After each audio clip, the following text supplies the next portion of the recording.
The whole 50s happened in a haze, the cindery funk of cigarettes. It startled Clint to look back on that society besotted with nicotine. He missed the common gestures, the popped packs and tapped ends. Smoking paced life, especially speech. People puffed for pause, exhaled a punchline or grim news. They leaned over restaurant tables to tip dense sections of ochre fiber into match flames lifted by lip-clenching, wincing strangers or hats askance on wintry streets. They huddled in broad lapel overcoats or took or gave smokes and lights, their gloved fingers cupping enamel lighters. Eve never smoked, but she rarely beefed about Clint's habit, beyond ostentatiously leaning away or sometimes walking away when he lit up. Eventually, she tucked her annoyance into a more general resentment, having traded her doctorate for Tuscan revels too soon supplanted by diapers and Halloween costumes.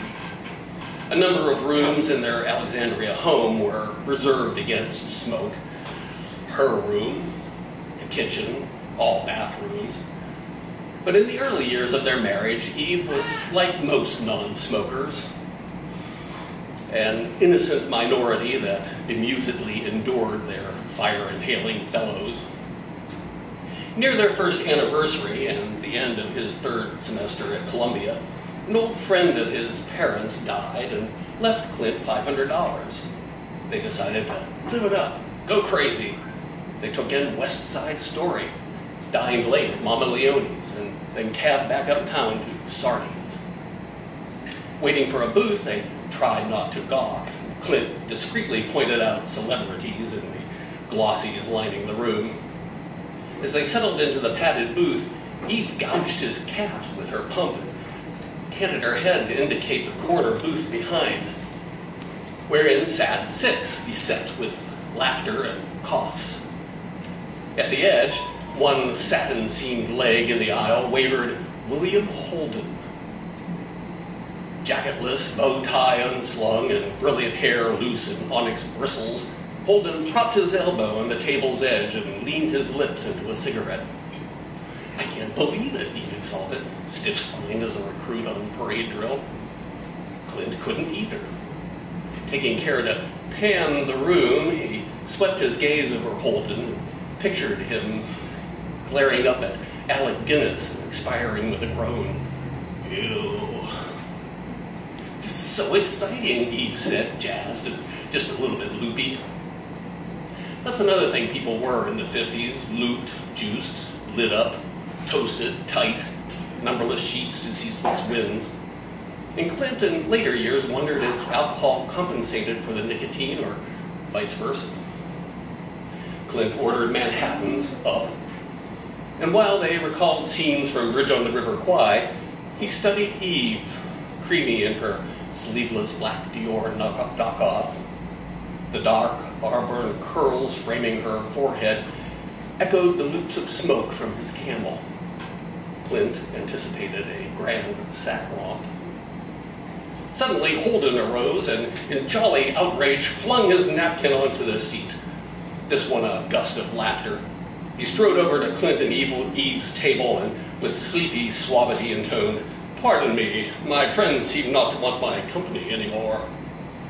Neither of them spoke, and Holden began to swivel toward Eve, then straightened and looked at Clint and perched tentatively next to him.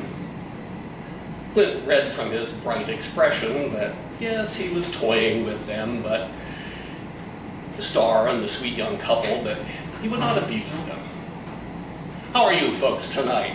he asked. "Pardon me as I escape my friends a while. You don't mind my horning in like this?" Of course, they did not. And Holden lifted himself entirely onto the bench next to Clint. "William Holden, by the way." Clint shook his hand fervently and introduced Eve and himself. Eve was agog, still uncollected from her astonishment, and Clint was a guy whose wife had drawn a movie star's eye. "And what brings you folks to this den of iniquity?" Holden said, precisely enunciating, in spite of the sails he'd set to the gale. Clint told him about West Side Story, and Holden soggily proclaimed, "Ah, yes, the future of the American musical theater." Clint laughed generously, and he told Holden that they'd just been talking about Bridge on the River Kwai. Holden at first took the praise modestly, but he brushed it off as Clint started to recall that climactic scene with Guinness. Yeah, thanks, really. So, where are you folks from?" Eve told him, and Holden slid forward to pull from his pants pocket a fluted gold cigarette case, which he flipped open and proffered. To Clint's astonishment, Eve wiggled one of the smokes from its cinch, revered it a moment, then fitted in her lips. Clint took one too, and a warm manure odor filled the booth. These were imported, dark, strong-looking. Years later, Clint would peg them as Gauloise. Holden fit one in his lips and then flicked alight a gold-plated Zippo and held it for Eve, who reddened. "Oh, I'm sorry," she said, centering the cigarette on the case. I really don't smoke." A sable fleck of tobacco clung to the garnet gloss on her lower lip. Holden lit Clint's, then picked up Eve's rejected cigarette and said, "Well, I can't let this go to waste." And he set it snugly next to the other one in his lips, lit both at once. Fleetingly reliving his first butt, Clint took a short puff and squinted away a tear. Hated how often that happened after thousands of cigarettes. But he successfully resisted the comic seizure he assumed Holden expected. Then Holden blew out a cloud of smoke and coughed until he gagged. Clint timidly patted his clammy back and, well, Holden managed between gasps. "Well," he straightened and stepped out the two smokes.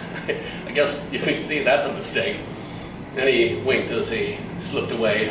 "You folks have a nice night."